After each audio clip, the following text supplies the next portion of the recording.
Hi, I'm Jeff Murrah, and I want to welcome you to True Texas History. And today we'll be talking about February the 24th, 1836, the Travis Letter.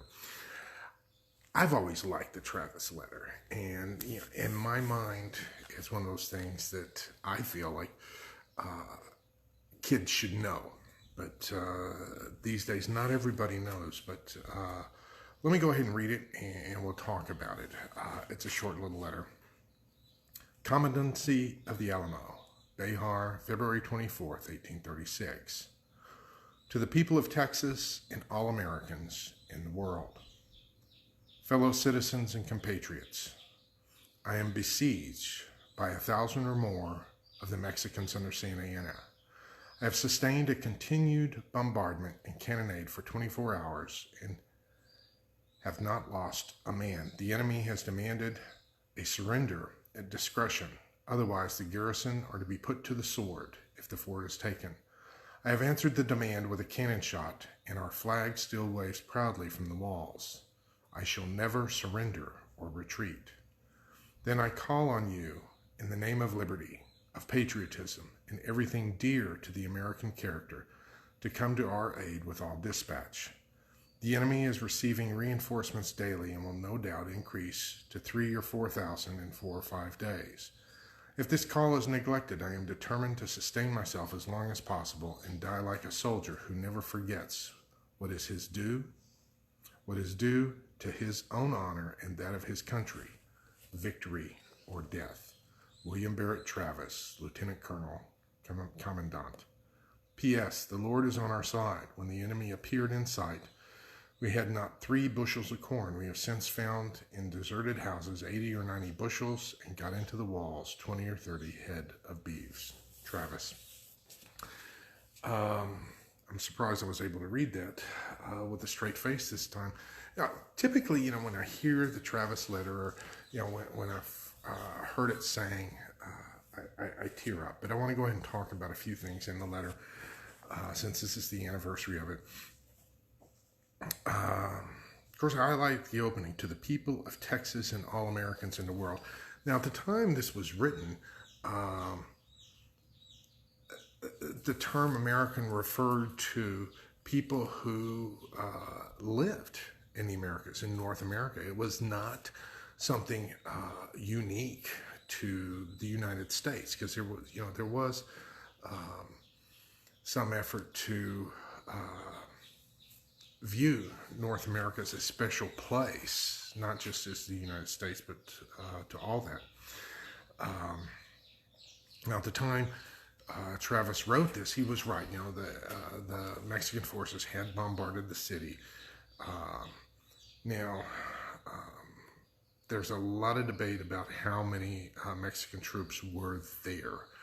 Of course, you read some accounts, it's in the several thousands. I think the most realistic account I've seen, somewhere between 1,300 and 1,600. So there were a lot of troops there, and they were definitely outnumbered. And when Santa Anna arrived in San Antonio, which he did on February the 23rd. They immediately, flew the Mexican tricolor up one of the flagpoles, and on top of the San Fernando Church, they went ahead and they put the blood red banner, which meant death to all pirates, that everyone was going to be put to the sword. So Travis was not exaggerating at that point. Now, some of the locals felt like it was sacrilege to put that kind of a threat on top of a church. Here you have a place that's supposed to be a house of prayer and a place to meet with God, and right there on top of it is a death threat. That was more than a lot of people could stomach. It was a very disgusting thing. You had that, and then you also had Santa Anna doing this mock wedding where he had one of his officers pose as a priest so that he could marry some gal, because at least she was honorable enough to know that she wouldn't be with Santa Anna unless she was married to him. So Now he comes in there, makes a mockery of the church, makes a mockery of marriage. Not a wonderful thing. Now, then there's a question that comes up because Travis said that he answered the demand for surrender with a cannon shot and our flag still waves. What was the flag? That is a good question, and that's one that a lot of scholars still debate. I'm going to be talking about that today. I'll show you a few things. One, let's go ahead. At that time, there was a flag, the Lone Star, Stars and Stripes. This was not an official flag, but on the letterhead of a steamboat company back in 1834 that operated in Texas, they had the same flag. So when you look at some of the documentation, this flag was somewhat recognized at the time. Now, with some of the with what was going down in Goliad, you also have the Dimmitt flag, which was the bloody arm flag. I talked about Philip Dimmitt the other day and the bloody arm flag. This was very similar to stuff that a lot of the pirates in the Caribbean used. So Santa Anna, when he put up the red flag and he referred to some of these people as pirates, given the flags that they were flying there at Goliad and so forth, you can make an argument that they had that attitude. Now, like I said, there's still a lot of debate over the flag flown at the Alamo. There is some evidence, and I tend to lean toward this one, that there might have been as many as 3 flags flying. One, the flag of the New Orleans Grays, which was supposedly flying over the Long House, the Long Barracks, I should say. And then there is documentation that the Mexican tricolor with the 2 stars for Coahuila in Texas was flying. And then there was a case made that there was another flag that was flown, and this was known as the Davy Crockett flag. You have the Texas star motif with the TEX around it and the stars and stripes. This is based on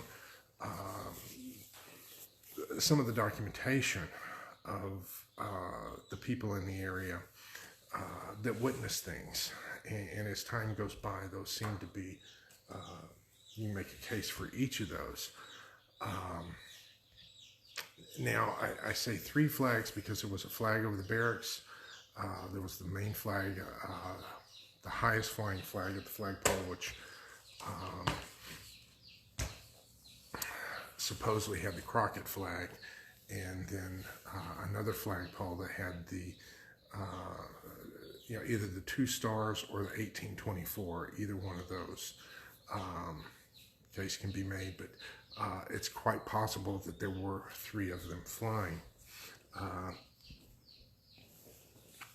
Now, let me talk about Davy Crockett for a moment. It goes by Davy, goes by David, not Davy. He hated being called Davy. But something that you don't see in your history books very often. I read the Travis letter, but David Crockett pointed out that he felt that the Lord had called him to be a member of Congress. You don't hear much about that in the textbooks, that he was a religious man and he felt the calling of the Lord to do so. Now, I also find that, see, what did he say in the letter to his daughter?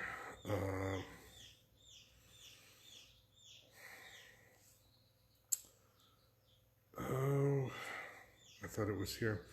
But he made the comment that he would rather fight for liberty at the Alamo than spend his whole lifetime in Congress. Now, don't you wish we had some congressmen that had that kind of attitude these days?